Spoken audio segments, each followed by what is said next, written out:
first visit here?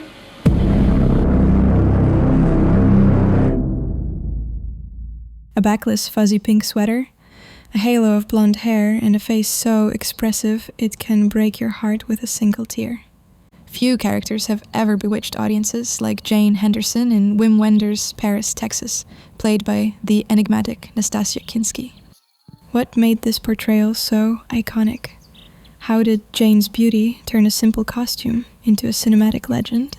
Today, we'll uncover the secrets behind her allure, from the archetypal feminine mystique to behind-the-scenes stories of how she was cast, to the beauty tips we can and should learn from her. Stay tuned, because by the end of this video, you'll also get an actionable blueprint to channel a bit of Nastassja Kinski's magic in your own look. Welcome. I'm Kira, and this is your beauty blueprint. So, how did she do it? How did a young woman in a second-hand sweater behind a glass wall become the very epitome of longing? Her power was in the contradictions. Seen yet unreachable, soft and fuzzy yet perverse, a fantasy with a heartbeat. But it was also in the unguarded bright pink fluff and a matching overlined lipstick. Before we trace the blueprint of her beauty, let's have a look at the woman behind the apparition. Pour yourself a Diet Coke and get some cherries. And let's begin with the story of Nastassja Kinski, the real-life Enigma who became Jane Henderson. Nastassja Kinski's real-life story is nearly as fascinating as her on-screen roles. Born in Berlin in 1961 to famed and infamous actor Klaus Kinski, Nastassja grew up amid drama and chaos. She burst onto the film scene in Europe as a teenager. She was discovered at just 12 years old while dancing in a Munich club. By 17, she earned international acclaim starring in Roman Polanski's Tess. This role made her the face of the 80s and won her a Golden Globe. Directors were entranced by her seductress aura. She was cast in intrepid projects like the 1982 erotic horror Cat People and Francis Ford Coppola's neon musical One from the Heart from the same year. At the age of 20, she even posed for Richard Avedon, nude and wrapped in a python. The image is absolutely iconic. Nastassja's romantic life, too, kept the tabloids busy. As a young woman, she was rumored to have a close connection with Polanski, who had sought her out for Tess, and allegedly became enamored with his teenage starlet. In 1984, the same year Paris, Texas was released, she married Egyptian producer Ibrahim Moussa and soon gave birth to her first child, son Alyosha. In fact, she was 4 months pregnant during the filming of Paris, Texas, hence the real-life glow in her portrayal of a young mother. Kinski later had a high-profile romance with music legend Quincy Jones, with whom she had a daughter, Kenya, in 1993. But despite the heights of Hollywood fame and the challenges of a glamorous childhood, Nastassja is now a remarkably humble and devoted mother of 3. So why do viewers, especially men, including the film's male characters, find Jane Henderson so alluring? The secret lies in Nastassja Kinski's unique aura, a blend of sensuality and innocence that critics often described as very grown-up and very childlike at once. As Jane, she personifies a kind of eternal feminine archetype, the sweet-faced young mother who is also a desired object of fantasy. She is simultaneously sexual and chaste, a peep show performer in a skimpy backless sweater, yet with the demure, vulnerable demeanor of a small-town girl. This compelling contrast taps into a deep psychological appeal. Jane represents the Enigma, the idealized feminine soul in a man's psyche. Kinski's Jane updates the classic blonde goddess archetype, part Madonna, a nurturing young mother with doe eyes and a soft voice, and part Venus, an object of desire viewed through one-way glass. It's the Madonna horror complex turned into art, with Jane's character at once fulfilling Travis's romantic dream of a loving wife and mother, and the audience's sexual interest. Kinski's physical features played a big role in this allure. She has those great pools of beseechment for eyes, large, slightly sleepy eyes that convey sadness and longing. When she looks up through pale lashes, you sense both openness and secrets. Her mouth, often resting in a pout, is one of the most expressive mouths in the movies. The smallest upturn or quiver speaks volumes. And then there's her voice, soft, hushed, with a gentle accent. Kinski speaks in Paris, Texas, with a tentative Texas drawl that sounds a bit like a child, yet carries the weight of an adult woman's pain. It's no wonder men in the story and in the audience are drawn to her. Her Jane is not a brazen seductress. She's far too good for most of the men she's paired with, and her vulnerability is always close to the surface. This evokes a protective, almost worshipful instinct. Travis, her estranged husband in the film, literally travels across the state in search of her, driven by an idealized memory. When he finally finds her, he observes her from behind that mirror like a reverent observer of a rare creature. Indeed, Jane Henderson functions as a mirror of male longing. She is the woman of Travis's dreams, and the film plays on this by showing her as an image behind glass, an object, a thing to be observed and possessed. Yet, Kinski's brilliance is that she gives Jane depth beyond the image. As the scene progresses, we see the image become a real person in Travis's eyes and ours. Her subtle facial reactions, the flicker of recognition in her eyes, the tear that rolls down her cheek, humanize Jane in that moment of revelation. The famous reunion scene would be a monologue by Travis if her face wasn't constantly responding to every scarring revelation. In other words, her silent expressions make the scene. She transforms from a fantasy girl into a fully realized woman who's been hurt, who's loved and lost, and who can feel compassion. This duality, fantasy and reality in one woman, is the heart of the appeal. It's as if she manifests as a lost princess, the beautiful, pure soul trapped in a life of compromise, working in a sex club, awaiting rescue. At the same time, she's no passive damsel. When Jane finally recognizes Travis and listens to his painful story, she shows strength and empathy, deciding to reunite with her child, simultaneously letting Travis go. She represents an empowered softness, proof that a woman can be gentle and yielding yet still hold immense power over the gaze and hearts of others. That's a combination both women and men find mesmerizing, because it's deeply human and unexpectedly relatable. Interestingly, Wim Wenders had a very intentional reason for casting her.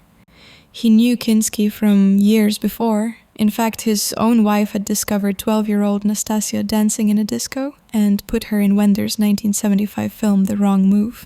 By the early 80s, Kinski had done a string of films where, in Wenders' view, she was often exploited. She was frequently cast as the seductive beauty, the hot girl on posters, roles that, while they made her famous, didn't tap into her full acting potential. Wenders wanted to free her from that trap. He has explained that in Paris, Texas, there's a subtext of a man insisting on a certain image of a woman. And who better to play that woman than Nastassja, an actress who herself had been treated as an image by the film industry. By casting Kinski and then allowing her character to break out of the image, literally coming out from behind the one-way mirror, Wenders gave Kinski a chance to show her depth and break our preconceived notions. It was a brilliant casting move that benefited both the film and the actress. The result was magical. Paris, Texas premiered in 1984 to great acclaim. It won the Palme d'Or at Cannes, and critics raved about Kinski's and Harry Dean Stanton's performances. Nastassja's character became a sort of cult icon of 1980s cinema. The image of Jane, in her distinctive outfit and setting, is instantly recognizable to all film lovers. In fact, the very look of Jane became a piece of pop culture history. That long boat-neck sweater she wears is now among the most iconic pieces of clothing in contemporary cinema. It's been cited in fashion retrospectives and imitated for Halloween costumes and editorial photo shoots. Who would have thought a humble, thrifted jumper could achieve such fame? Oh, and by the way, there is now even a well-established chic footwear brand named after the film. The impact is such that even 40 years on, we're still talking about her, learning from her, and yes, finding inspiration in her beauty blueprint. So let's talk about that next. This is a style that's surprisingly wearable because it carries a natural, feminine glamour. Will break down her signature hair and makeup and suggest modern products from luxury to budget to help you recreate it. Hair.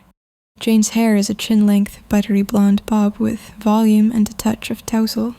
Here, the hair is what stays with you from the first glimpse.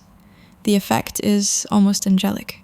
To replicate this, you have two routes, wig or DIY. If you're not already blonde, a wig is the quickest fix. Trim or style it to about chin length. The silhouette must be almost triangular, which most of us instinctively try to avoid, but do the opposite. For those with already light hair, if you dare, ask a hair colorist for a warm, golden blonde tone, not platinum white, but a honey blonde, almost brassy, and subtle layers that you can blow out with volume. Cut all the same, triangular one-length bob, permitting even a slight asymmetry, graduation in yellowness.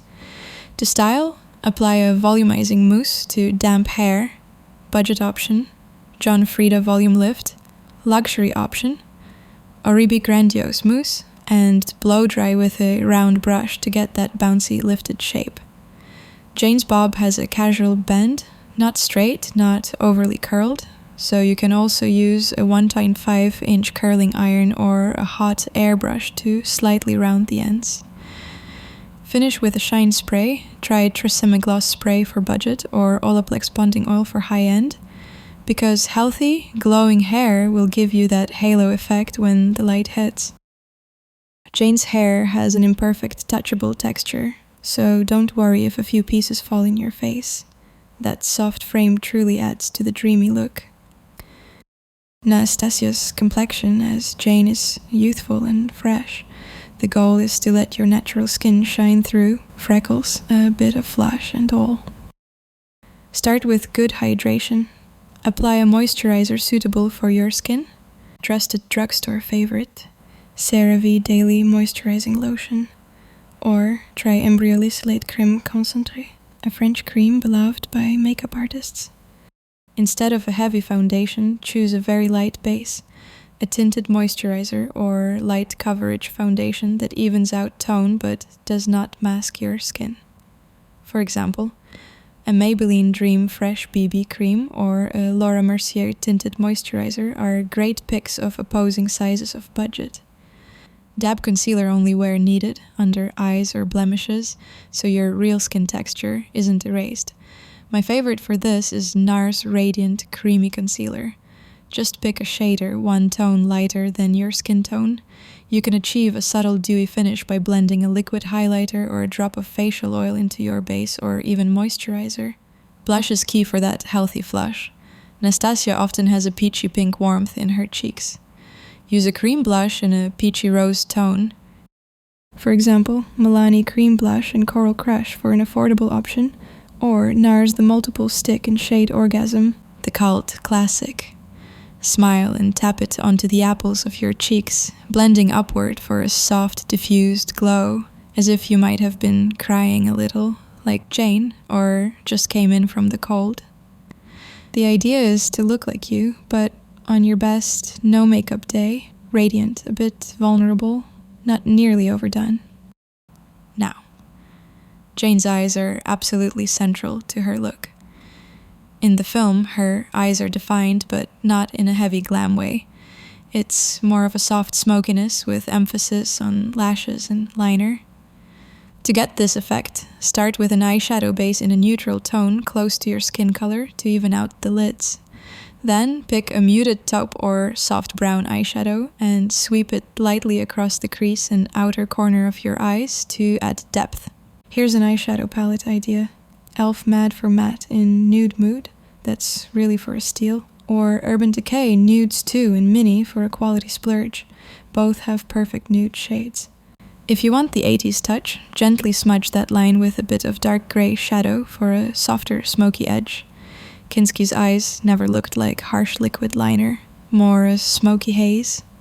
You can also run a bit of that liner or shadow along the outer half of the lower lash line to make the eyes pop in a sultry yet subtle way. Next, mascara.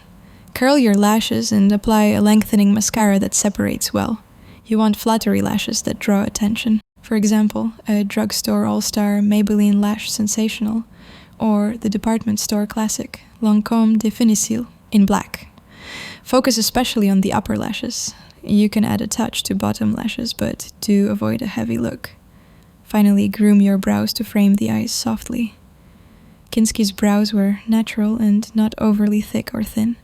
Just fill in any sparse spots with a pencil or powder that matches your hair. For blondes, a taupe works well. For darker hair, a light brown. Try L'Oreal Brow Stylist, or Benefit Precisely My Brow. Brush them upward with a clear or tinted brow gel to keep them feathery. For this, Essence Make Me Brow is very affordable. Anastasia Beverly Hills Brow Gel is a pro favorite. The goal is softly defined eyes that exude emotion.